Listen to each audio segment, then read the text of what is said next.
ako'y isinilang sa liblib na ilang namulat sa mundong payak at tahimik lamang.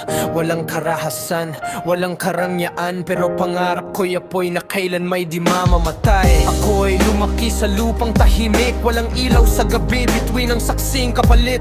Walang gulo, walang baril na umaalingaw-ngaw, ngunit sa dibdib ko'y pangarap na sumisigaw. Kaya't walang pag-aalinlangang tinahak ang landas, buhay sundalo kahit takot ay nilampasan. Hindi para sa yabang, hindi para sa ranggo, kundi para sa pamilyang umaasang aangat ako.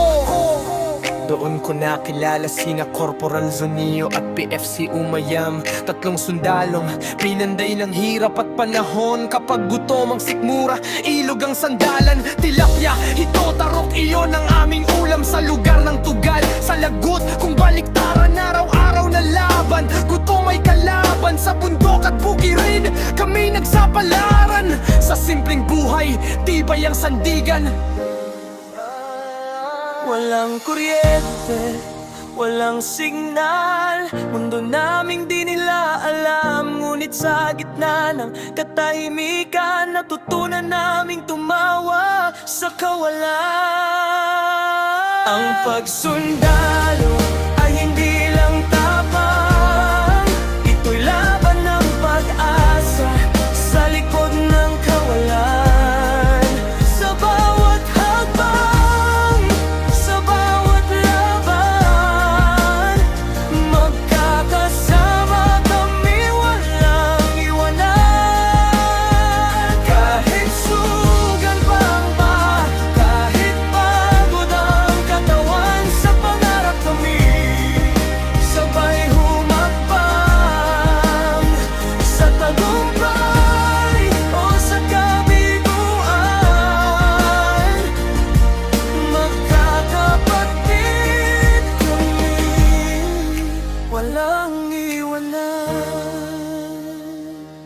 Kapag gabi na at kami nag-iinuman, kwento'y umaabot sa kulam at aswang. Anting-anting, kapangyarihang di maipaliwanag sa tawa at kwento. Lungkot ay nalalaglag, simpleng buhay, pero pusong busog sa halakhakan.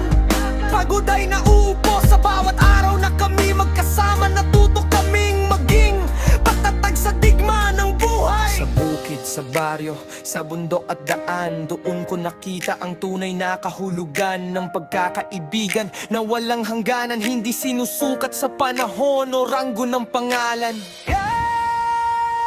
Ang pagsundalo ay hindi lang tapang, ito'y laban ng pag-asa sa likod ng kawalan. Sa bawat laban, sa bawat tagumpay, kami nakakaisa, walang iwanan.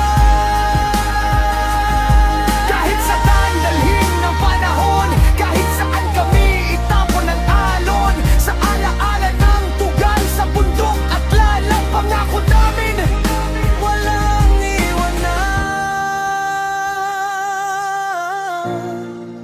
Ang buhay ay isang laban, pero hindi ako nag-iisa.